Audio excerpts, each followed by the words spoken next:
Hello and welcome back to another MLB The Show video. Today we're back on the Milwaukee Brewers March to October. In the last episode we couldn't quite come away with the victory.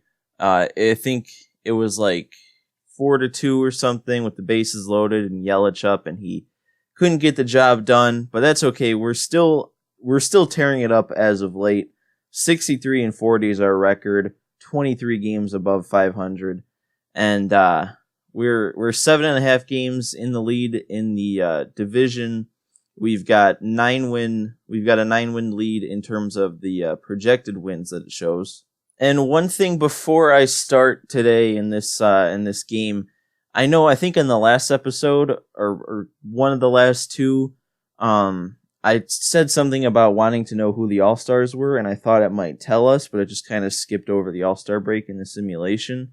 But on this stats screen here, it shows a star symbol next to who is an all-star. I think maybe like the hot and cold symbols will take priority, but neither Shaw or Moustakas were probably all-stars. I doubt either of them made it.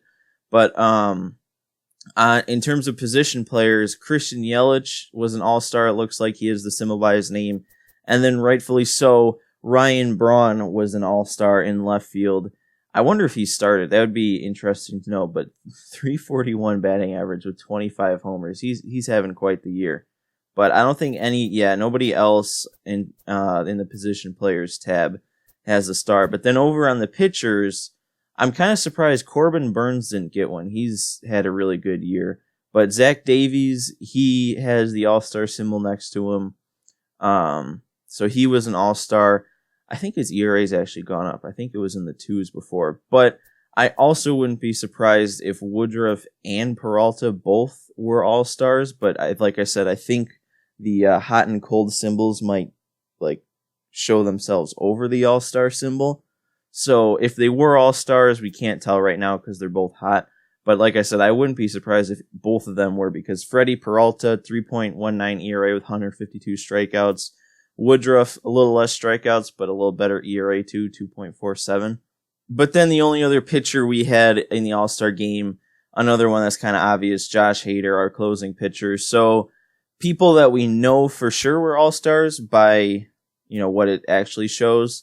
We know we had 4, but there's a potential that one of these two or both or neither were an All-Star, but I'm not quite sure. But anyway, back into the current key moment we have up here. It's going to be the third key moment in a row that's going to be starting in the 6th inning. So another longer one.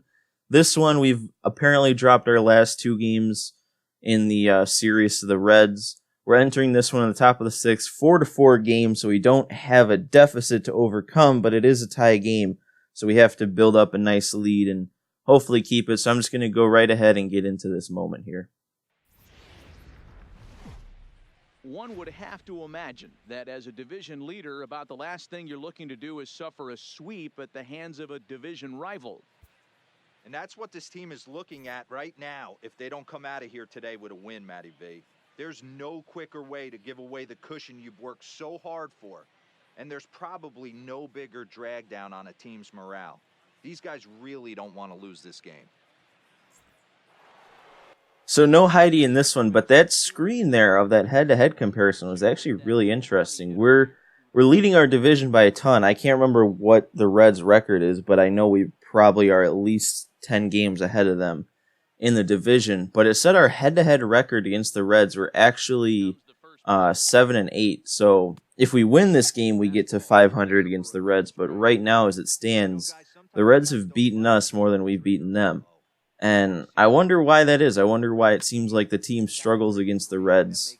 It also said it looks like we were giving up almost 5 earned runs a game and batting .255. So, yeah, I don't know what our troubles are against the Reds, but hopefully I can get a W in this one and get our record against them back to 500. Ooh, and we get Kemp frozen with that slider on the outside corner. So we get out of that inning with Woodruff. It did come up saying he was getting tired, so that might have been it for him, but it kind of also depends on where he hits. Grandal gets a hold of that. Where's it gonna... Oh, that's way foul. Man, off the bat, that looked like it had no shot of going foul. And I end up walking. Yasmani Grandal draws the walk. So we have a runner on first with 1 out. He's not, too fast over there, so he's not the biggest threat right now. But if we can get him over, that'd be nice. And Orlando Arcia is up. And this guy, to me, he's the one under the most pressure on the team, if the players could feel pressure, because we had 2 opportunities to trade for Andrelton Simmons, who would have replaced Arcia, but I decided not to do it since Arcia is hovering around 300 batting average and he's having a really good year, so I didn't really want to take Arcia out if he's having such a good year. But if he starts dipping and costing us games even, then I'm really gonna be upset that I didn't take that trade. And Arcia, he actually bobbled it. And he beats out to first. All right, Arcia kind of tried to get out there, possibly even got into a double play, but an error saves that. Now we have 2 runners on with 1 out, and I think it's going to be the end of Woodruff's day here because we have a good shot here of scoring a run, and I think I'm gonna do Thames over Moustakas here. All right, Eric Thames coming in to pinch hit for Brandon Woodruff. He's having a pretty good year off the bench, 283 average with 9 dingers. Hopefully he can do something here, put the ball in the gap, and then it'll give us the lead. And I got a round on it, but that's not... Oh, it actually is over his head. Okay. That's not going to score a run, though, because my runners were running. But Thames comes through there. We get the bases loaded with only 1 out. Lorenzo Cain's going to be coming to the plate. Man, I thought for sure that was caught. That's not ideal, though. You can't pop out in that situation, Cain. I don't even know where I missed that. I thought I was perfect on that. And he does not deliver. Oh, I can't believe how bad I am with Christian Yelich in this March to October. All right, well, we're going to be bringing Jacob Barnes out of the bullpen. I feel like I've been using him a lot lately in these games. He's having a good year, 1.90 ERA. And Grandal should make the play. All right, he gets there, and that's 1 out. Ideally here, Jacob Barnes will pitch this inning. We'll get the lead in the bottom half, and then I can either bring in Hader for a 2-out save or 2-inning save, or bring in Jeffress as the setup guy, and then Hader in the 9th. And a weak grounder to second. Perez makes the play, and we get out of the 7th inning unscathed. Pretty good job out of Jacob Barnes there.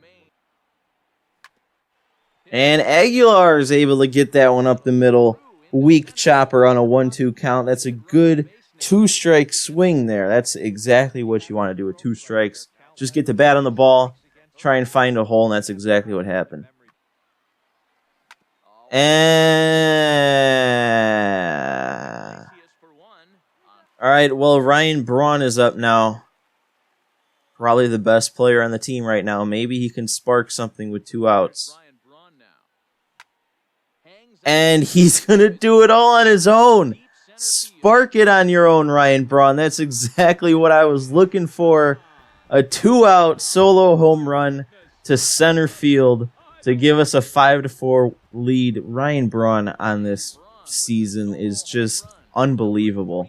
35 years old, and he just hit his 26th home run before August. And I think I'm going to pull a very Craig Counsell move here. We got 2 lefties, 2 really good lefties leading off this next inning. And I'm just gonna put Hader in. We're gonna see if maybe he can go for a 2-inning save. If not, if he can't get through both, then I still have Jeremy Jeffress, who's pretty good. Wow, somehow lefties are hitting 300 off of Hader. That's shocking. And the first batter, Votto's gonna pop up. Perez gets there, makes the play. We got 1 out, nice and easy. And now on the next batter, on the very next pitch too, another pop-up to Hernan Perez. So we're through the first 2 batters on 3 pitches. This could not be going any better so far. And Grandal gets into that one. That might be a double. No, I'm going to stay at first. He is not fast enough to get a double down the line. And Arcia crushes that ball.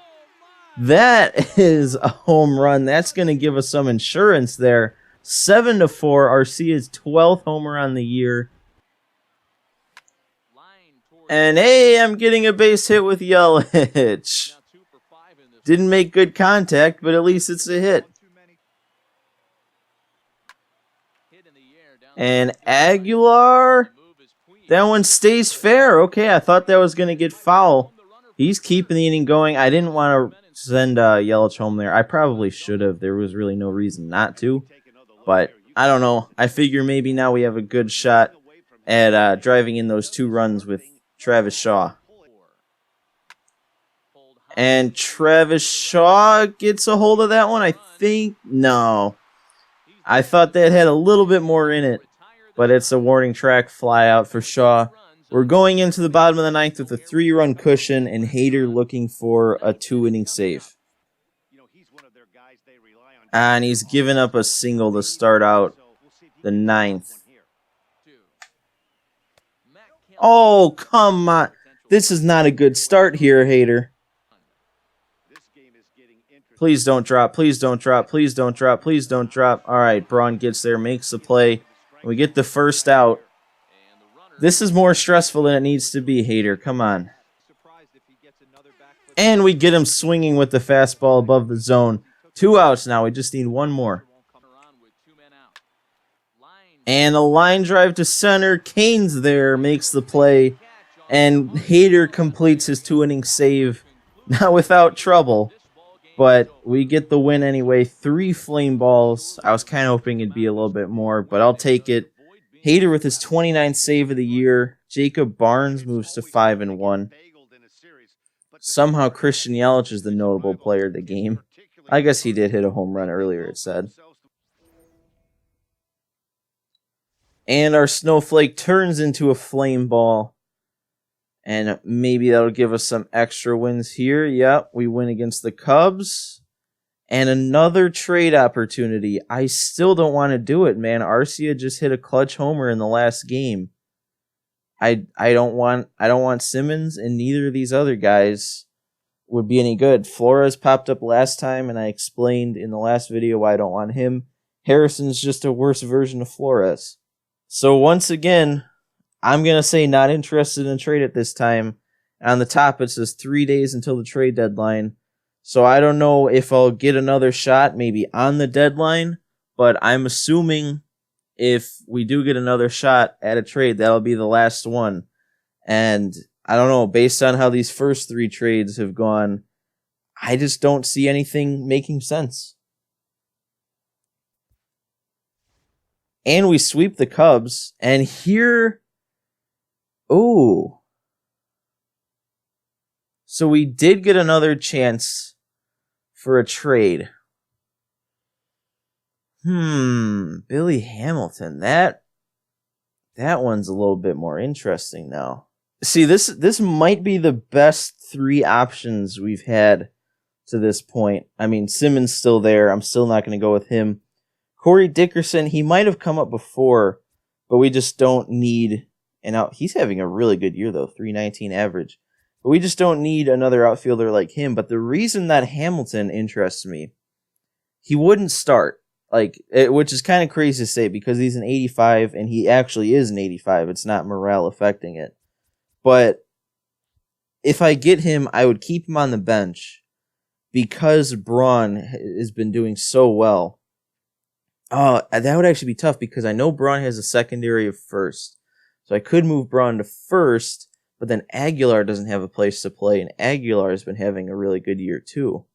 But here's my thoughts here. If we look at our bench guys, we don't have anyone with speed or anyone with good outfielding ability. If it comes to crunch time in a game and we need to get outs, Yelich is a good enough fielder. Kane's a really good fielder, but Braun really lacks as a fielder. So really the only the only situations I could see Billy Hamilton being useful in is pinch running and coming in as a defensive replacement. You know what? I think I'm just going to do it. There's no real reason not to make this trade, because for March to October, you really don't have to look for the future. You really just want to win now. I mean, that's the whole point of the game. And this is the last opportunity for a trade. There's not going to be any more of these screens that pop up, at least I think, unless, because it says 1 day until the trade deadline, so maybe there would be another one pop up on the trade deadline, but I don't know if I want to take that risk if there's a trade that I actually somewhat like. I mean, Matt Albers is a guy that's really not getting used in the bullpen. Billy Hamilton's not going to start, but he could provide some value off the bench and in the field. I think I'm just going to do it. I think I'm actually going to make this trade. We're going to be trading Matt Albers and 2 minor leaguers. That catcher actually has an A potential, but it doesn't matter. We're going to go ahead. One last look around. I'm not going to get Simmons, not going to get Dickerson. We're going to make... but should I get Simmons? Why am I second guessing myself? So yeah, this is what I'm going to do. I'm going to trade for Billy Hamilton. He's not going to be taking anybody's place. He's just going to be getting added to the roster. We're going to be dropping a bullpen arm, but adding another bench guy, which is actually ideal because I didn't realize we only had 4 bench guys anyway. So here it is. I'm clicking at Billy Hamilton, acquire Billy Hamilton from Kansas City. I'm hitting yes, and he's on the team. Oh. And right away, we have a player lock with him. I kind of suspected that that's what was going to happen. So our very next moment is going to be a player lock with Billy Hamilton to try and give him a boost for the rest of the season here. But anyway, that's going to do it for me in this episode. If you liked this video, make sure you hit the like button. I'm honestly really enjoying March to October right now. I'm having so much fun with it. And it's just going to get even more fun because we're getting into the home stretch of the season. We just passed the trade deadline. We have 2 months to go to lock up this division and get into the playoffs. So it's only going to get more fun from here. So make sure to hit the subscribe button if you don't want to miss any more March to October videos. But that's it for me in this one, and I will see you in the next one.